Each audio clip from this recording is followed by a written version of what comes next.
Вітаю ўсіх слухачоў Еўрарадыё. Студыі для вас працуе Зміцер Лукашукі. Гэта сумесны стрым Еўрарадыё і Е-прамовы. У расійскай інфармацыйнай прасторы пачалі з'яўляцца заклікі дапамагчы беларусам справіцца з нашым, так бы мовіць, унутраным крызісам. Да прыкладу, Маргарыта Сіманьян, галоўная рэдактара Russia Today і інфармагенства «Россия сегодня» написала у сябе ў твітары. А ўвогуле час ужо ветлівым людям навесці парадак, конечно, як яны умеюць. І яна такая не адзіная. Ці варта асцерагацца беларусам прыходу з-за усходняй мяжы ветлівых людзей? І ці гатовы беларускі бок, беларускія сілавікі да сустрэчы адпаведнай такіх гасцей? Пра гэта мы сёння і пагаворым з маімі гасцямі ў студыі, а гэта кіраўнік Цэнтра стратэгічных і знешнепалітычных даследаванняў Арсеній Сівіцкі і кіраўнік Украінскага інстытута сусветнай палітыкі Яўген Магда. Добрый дзень, шановное гаспадарства. Дзень добрый, Зміцер. Добрый день. Ну вось такая сітуацыя. Ці, на ваш погляд, увогуле варта было чакаць, што наши усходнія суседзі, неяк так вот браты ўжо і язык не паварачваецца сказаць, зараз распачнуць такія заклікі? Арсеній. Так, безумоўна, мы таксама прагназавалі такое развіццё падзей, тым больш, што Расія актыўна рыхтавалася да таго, што ў Беларусі будзе крызіс палітычны, і, як мы ведаем, Расія звычайна разглядае любы палітычны крызіс у краінах постсавецкай прасторы як магчымасць, як нагода для ўмяшальніцтва, як палітычнага, так і ваеннага. Зараз, хутчэй за ўсё, мы назіраем той факт, што калі дэ-юрэ Крэмль прызнаў вынікі выбараў прэзідэнта і перамогу Александра Лукашенка, дэ-факта Александр Лукашенко становіцца такой таксічнай персонай і хутчэй за ўсё нелегітымным кіраўніком. І гэта, безумоўна, дае расійскаму боку шмат магчымасцяў, каб навязаць тут свой сцэнар. Я нагадаю, што вось так званы паралельны ўрад нацыянальнага адзінства, які быў спачатку створаны спадаром Цыпкала ў Маскве, а потым ён гэтую ініцыятыву пераагучыў, ужо знаходзячыся ў Кіеве. Гэта якраз вось падрыхтоўка да стварэння альтэрнатыўнага цэнтру сілы, які з пункту гледжання Крамля будзе з'яўляцца больш легітымным, чым дзеючая ўлада, асабліва калі крызіс працягнецца ў Беларусі, і перш за ўсё гэта будзе звязана з распаўсюджваннем пратэсных настрояў. Яўген, калі сыходзіць з вашага украінскага вопыту, і зараз вось вы назіраеце, я ведаю, што уважліва за ўсімі падзеямі не толькі ў Беларусі, але вось і наўкол, там у Расіі, там на Захадзе, ці ёсць паралелі? Якія першыя сімптомы таго, што нам, можа быць, трэба рыхтавацца да не вельмі пажаданых гасцей? Буду говорить только об украинском опыте, потому что желающих советовать белорусам, как им лучше жить, наверное, много и со стороны России. Я бы не хотел это повторять. Напомню, что еще в 2010 году были подписаны Харьковские соглашения, которые продолжали российское военное присутствие в Крыму. Но оно было установлено еще в 90-х, то есть по факту нормализовано, унормировано. Но начиная с 2010 года Россия начала наращивать свое военное присутствие, и по сути качественно ее вооруженные силы на территории Крымского полуострова были, наверное, даже лучше, чем украинские вооруженные силы. Когда в Украине началась революция достоинства, после этого, когда Янукович сбежал, а новая украинская власть, которую, начиная с того времени, называют в Москве зачастую киевская власть, подчеркивая, что не имеет полного воздействия на территорию всей страны, она еще только набирала силы, тогда и начались блокирование украинских военных частей, и, соответственно, действия российских военных, включающие в себя, кстати, перебрасывание самолетами российских войск на территорию Крымского полуострова. Поэтому, наверное, первое, на что нужно обратить внимание, это то, что если юридические основания для того, чтобы Россия могла начать действовать на территории Беларуси как члена ОДКБ или как участника проекта союзного государства. Второе – это, безусловно, информационный фон. То есть твит госпожи Симоньян – это, ну, конечно, интересно, но все-таки она, хоть и руководитель государственного медиа, но при этом я бы предпочел, чтобы ничего подобного, безусловно, не произошло, но при этом прислушиваться к позиции российского МИД, российского Минобороны, ну и, собственно, самого президента Путина.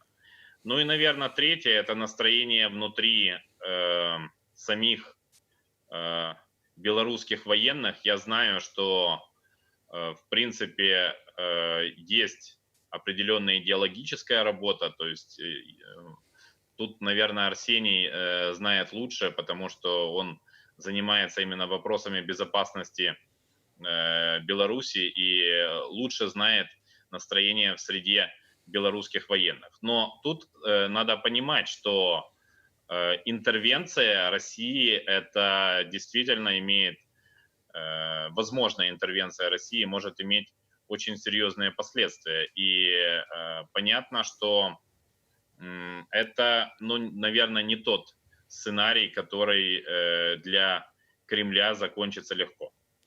Арсеній, ну, па-першае, ўсё ж таки у нас такая размова на 3 чалавек, таму калі ёсць у вас пытанні там ці каментары да Яўгена, калі ласка, не чакайце ад мяне адмашкі. Ну, так, я хацеў бы дадаць некалькі аргументаў і тэзаў. Сапраўды сітуацыя наша вельмі істотна адрозніваецца ад таго, што мы бачылі, калі пачала Расія сваю агрэсію супраць Украіны ў 2014 годзе. На тэрыторыі Беларусі няма ніякіх сталых расійскіх узброеных фармаванняў і базаў, акрамя 2 ваенна-тэхнічных аб'ектаў, якія ну, звычайна з'яўляюцца проста тэхнічнымі і не могуць несці такую пагрозу, якую неслі базы Чарнаморскага флоту на Крымскім паўостраве. Але тым не менш, пачынаючы з сярэдзіны ліпеня, у заходняй ваеннай акрузе праводзяцца вучэнні. Гэта так званая раптоўная праверка боездольнасці, і яна працягваецца зараз. У яе у тым ліку прымаюць удзел тыя фармаванні, якія былі разгорнуты Расіяй на працягу апошніх гадоў на мяжы з Рэспублікай Беларусь. Я нагадаю пра тое, што акрамя вось гэтых раптоўных манеўраў Расія забросіла на тэрыторыю Беларусі некалькі дыверсійных груп, адна з якіх была арыштавана не так даўно. Я маю на ўвазе вось гэтую групу з 33 чалавек, якія маюць дачыненне да прыватнай военной кампаніі «Вагнер», а также сілы спецыяльных аперацый. Таму акрамя вось усіх гэтых рэчаў, як інфармацыйны фон, заявы тых ці іншых расійскіх палітыкаў, трэба глядзець на тое, што Расія робіць на зямлі. А тое, што яна робіць на зямлі, сведчыць пра тое, што Крэмль не выключае ваенны сцэнар і рыхтуецца да яго правядзення. Я на хвіліначку пераб'ю. Я, на жаль, вось не паспеў перакінуць нашаму аператару відэо. Я ўключу яго ў сябе на экране і папрашу. У любым выпадку ёсць, вось мне скінулі відэо з-пад Гомеля. Гэта тэрыторыя Расіі, і пішуць, што вось на мяжы з Беларусю уздоўж дарогі стаіць калона вайсковай тэхнікі расійскай. І людзі пішуць, што ці няўжо гэта ўжо рыхтуецца, стаяць часткі на пагатове, каб перайсці мяжу. Вось такое відэо, не ведаю, ці бачна вам на экране, ось спадзяюся бачна, але тут і установкі залпавага агня, і машыны з, відаць, і боезапасам, і ўсё астатняе.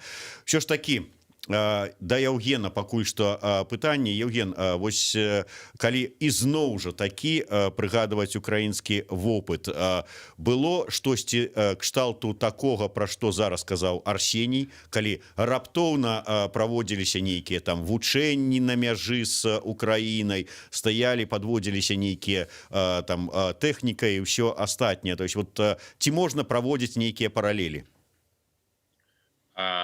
Знаете, Змицер, вот я увидел эти кадры, и они мне напомнили кадры 2014 года, когда говорили уже о вторжении на территорию Донбасса, украинского Донбасса со стороны России, которое имело место, собственно говоря, в августе 2014 года, 6 лет назад.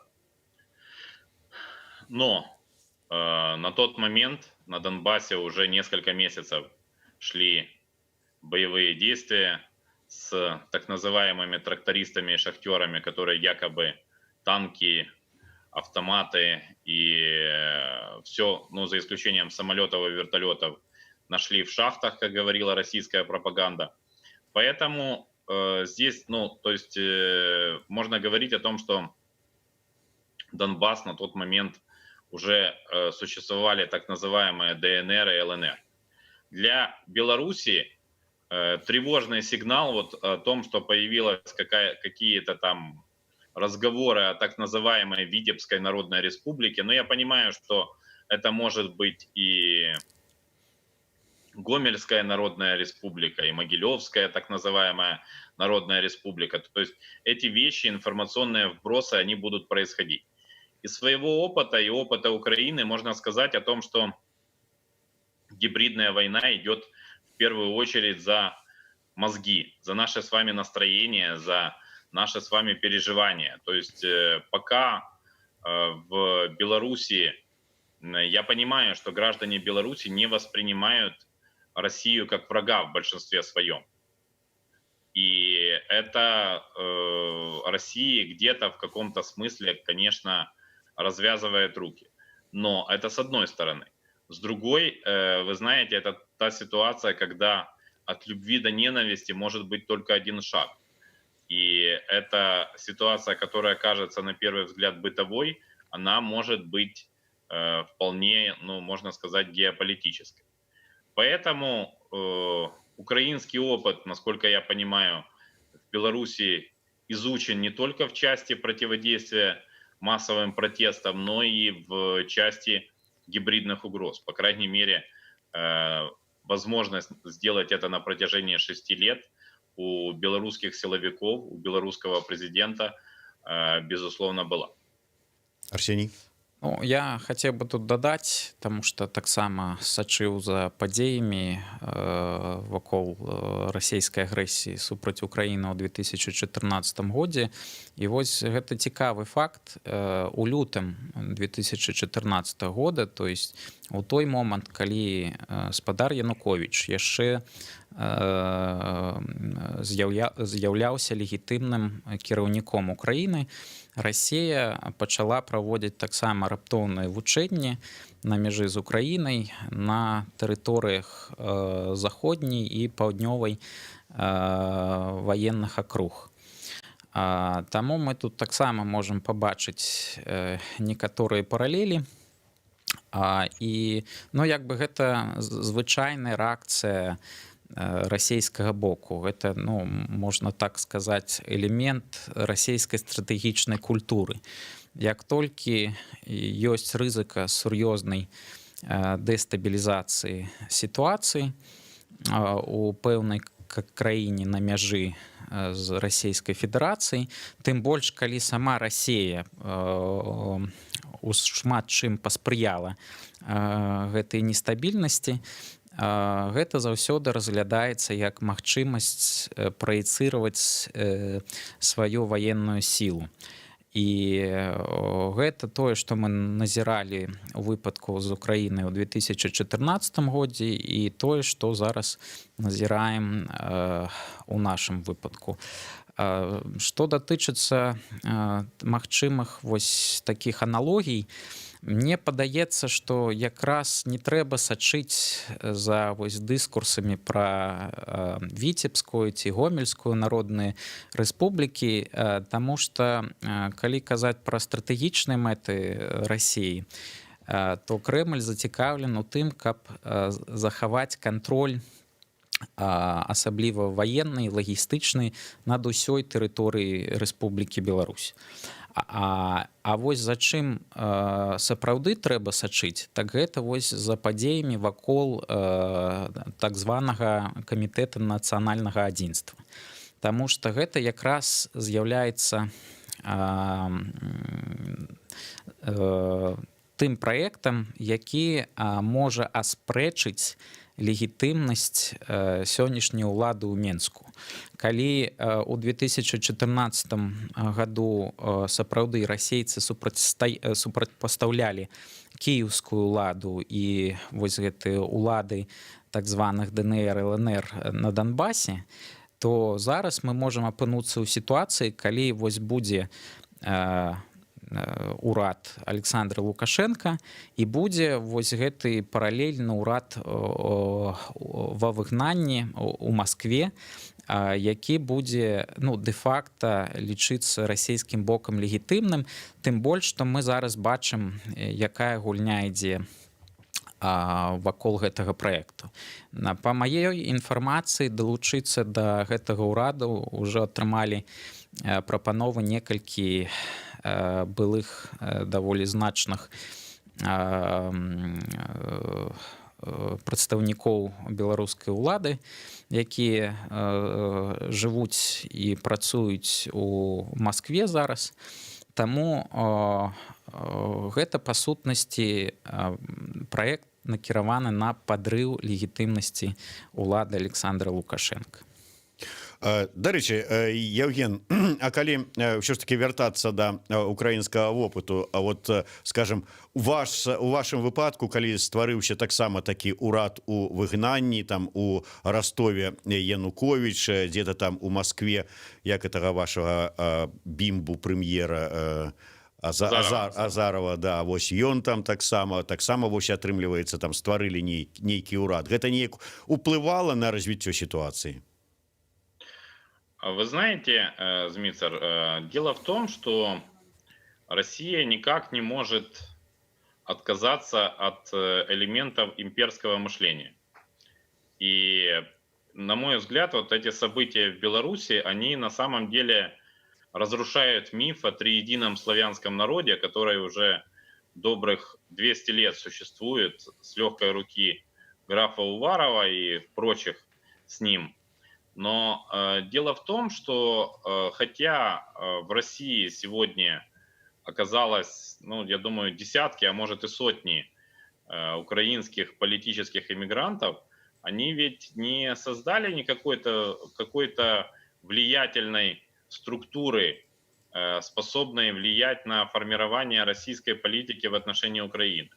То есть союз добровольцев Донбасса, который возглавляет достаточно одиозный персонаж, так называемый бывший премьер так называемой ДНР Бородай, это намного более влиятельная структура, потому что за ней стоит такой православный олигарх Малафеев, за ней стоят люди, которые, например, тот же известный, небезызвестный, связанный с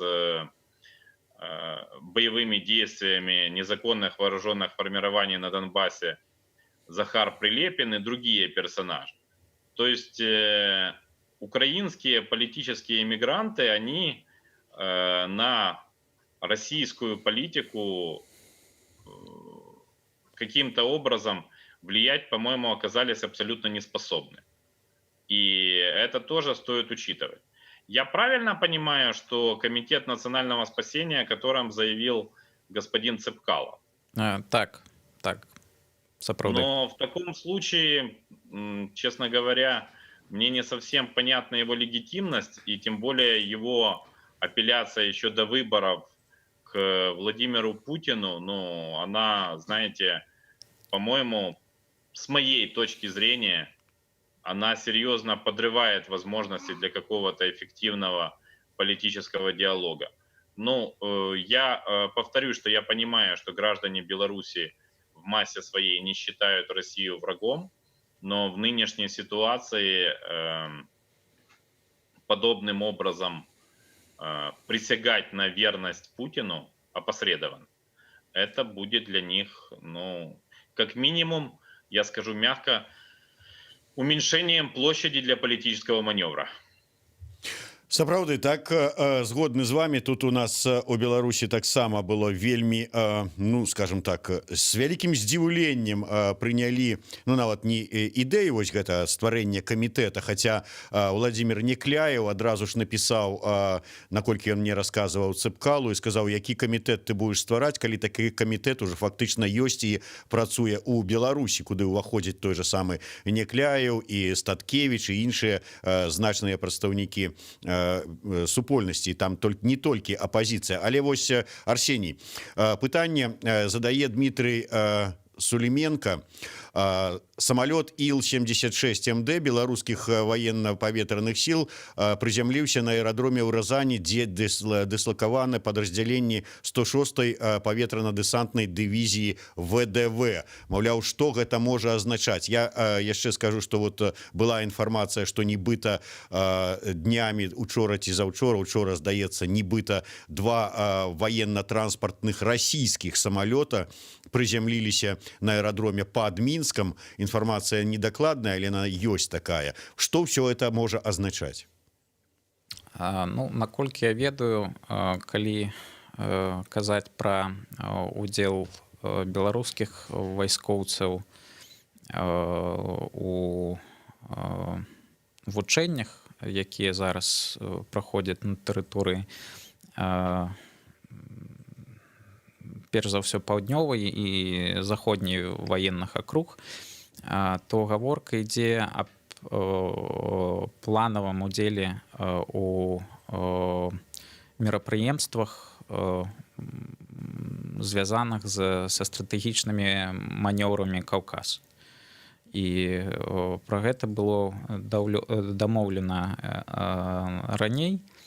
І вось з'яўленне гэтага самалёта хутчэй за ўсё трэба звязваць вось менавіта з удзелам беларускіх вайскоўцаў у расійскіх вучэннях, планавых вучэннях. Так, а што датычыцца вось гэтых самалётаў, так, сапраўды два самалёта ВКС Расіі, ну, былі зафіксаваныя трэкерамі адпаведнымі. але пакуль не зразумела іх мэта ну, можа быць, што гэта быў нейкі транзітны рэйс. У пачатку жніўня гэтыя ж самыя самалёты наведвалі Лівію. Яны маглі ляцець праз тэрыторыю Беларусі, напрыклад. Але пакуль што ў мяне няма адпаведных даных. Дзякуй. На жаль, не так шмат часу, а шмат яшчэ што хацелось бы абмеркаваць. Евген, я да вас яшчэ таксама да украінскага вопыту. Зараз шакаваны былі беларусы паводзінамі сілавых структур, найперш АМАПа, у дачыненні да мірных пратэстоўцаў. Шмат казалі, што вот гэтыя воклічы міліцыя з народам, і вот як нам перацягнуць на свой бок сілавыя структуры, каб яны вот ўсё ж такі, ну, хаця б не выконвалі, два моманта, не выконвалі злачынныя загады, раз, і другое, ўсё ж такі, ну, не дзейнічалі так нават з нейкім садызмам жорсткім. Калі браць вот вопыт Украіны, Майдан, і вось таксама, што было супрацьстаянне, таксама вось гэты Беркут, ўсё астатняе. Ці ёсць спадзевы на тое, што вот можна там жанчына ў белай вопратцы прынясе, ў белай сукенцы прынясе кветку амапаўцу, і амапаўцы там сумленне ў яго прачнецца ці яшчэ што-небудзь. Вот якім чынам апеляваць да гэтых структур? В Украине все-таки события развивались несколько по иному сценарию, и какое-то время сценарий был противостояние мирного, и протестующие предлагали чай, бутерброды милиционерам или тогдашним, у нас тогда это называлось внутренние войска, а не национальная гвардия, которые стояли в оцеплении. Уже потом, начиная с крещения, когда началась более активная фаза противостояния, тогда было сложнее, было достаточно много всякого разного, но у нас был еще и антимайдан, не забывайте, то есть были еще люди, которые выступали против революции достоинства, они не были в милицейской или военной форме, но при этом тоже было такое ополчение, если можно сказать, антимайдана, в смысле, что это не государственное формирование, вооруженное там арматурой, трубами и всяким другим. Как найти общий язык? Наверное, это все может быть сугубо индивидуально.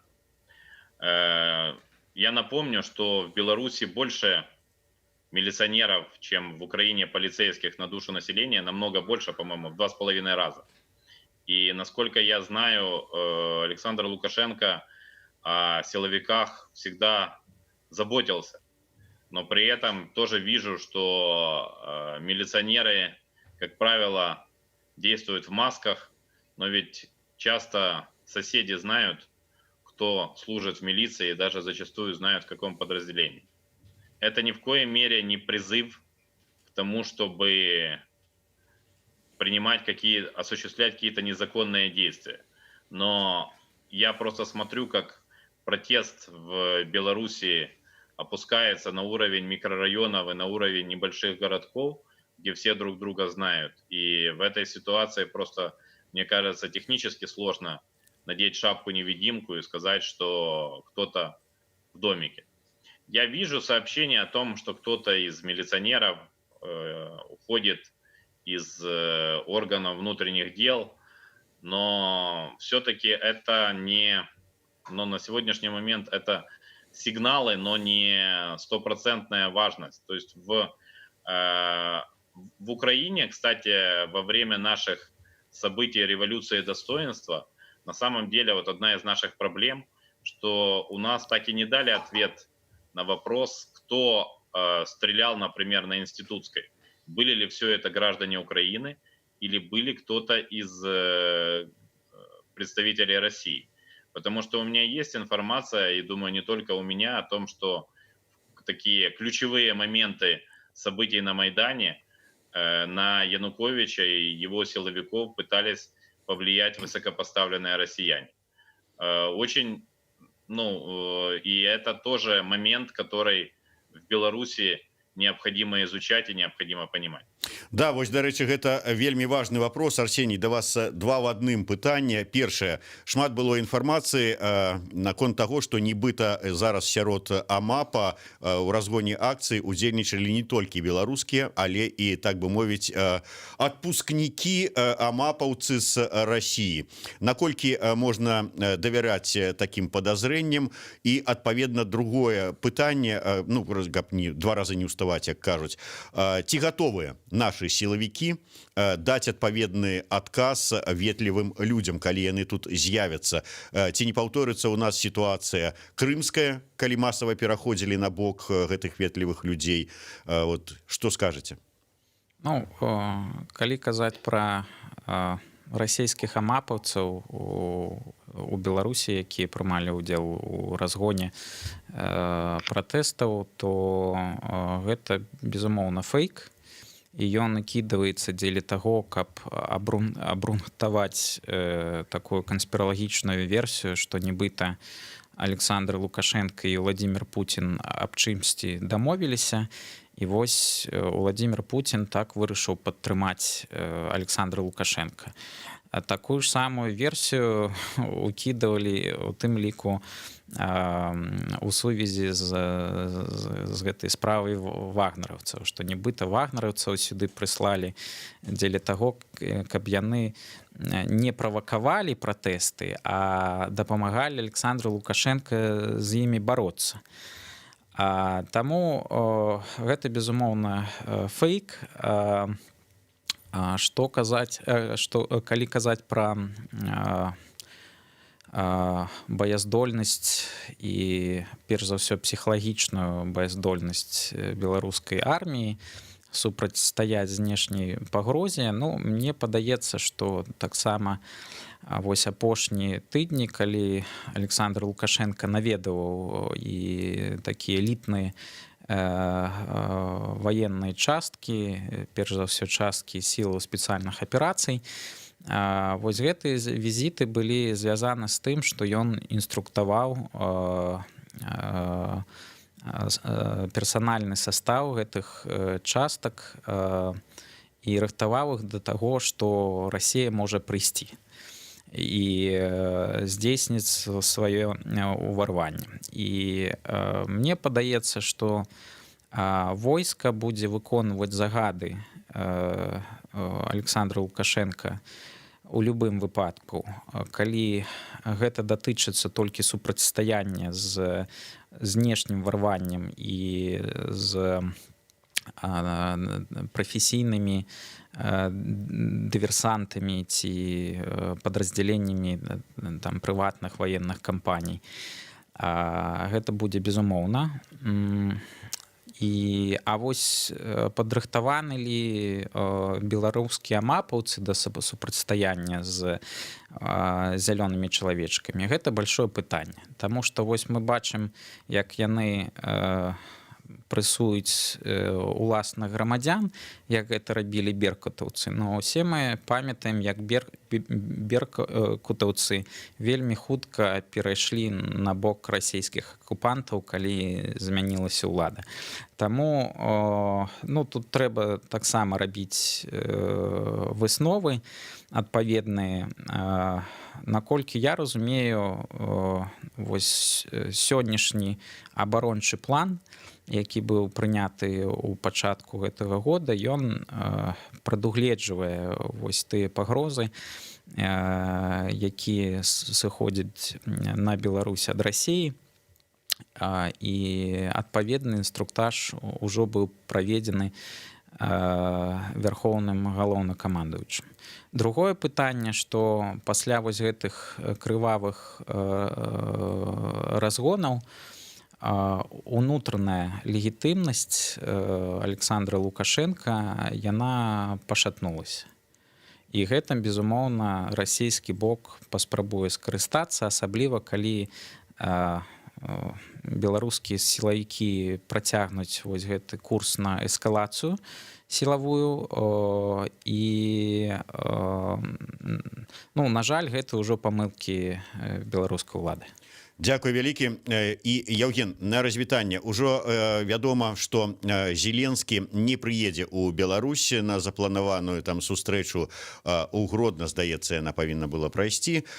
Увогуле, як ва ўкраіне ставяцца да верагоднасці, што тут у Беларусі не вельмі так добра для нашай суверэнітэта і незалежнасці будуць развівацца падзеі. Якая рэакцыя, якія перасцярогі? В Украине внимательно следят за происходящим в Беларуси, наверное, воспринимая во многом эмоционально, потому что много похожего на революцию достоинства, но много и разного, поэтому скажу, что позиция Зеленского, она по сути является солидарностью с позицией государств Европейского Союза, которые пытаются Александру Лукашенко подсказать выход из ситуации. Но было бы странно, если бы в этой ситуации украинский президент, президент страны, где 6,5 лет назад была революция достоинства, он бы сказал, что я готов всячески на все, чтобы только приехать в Гродно. Конечно, этого не будет. Но Украина со своей стороны, она тоже заинтересована в том, чтобы Беларусь была стабильной. И понятно, что Украина не заинтересована в усилении российского влияния в Беларуси, поскольку это будет для нас и для граждан Беларуси очень серьезной проблемой. Дзякуй вялікі. Я нагадаю, што з намі на сувязі з Украіны быў кіраўнік Украінскага інстытута сусветнай палітыкі Яўген Магда, мой госць у студыі, кіраўнік Цэнтра стратэгічнай і знешнепалітычных даследаванняў Арсеній Сівіцкі. Зміцер Лукашук працаваў для вас у эфіры. Слухайце і глядзіце нас.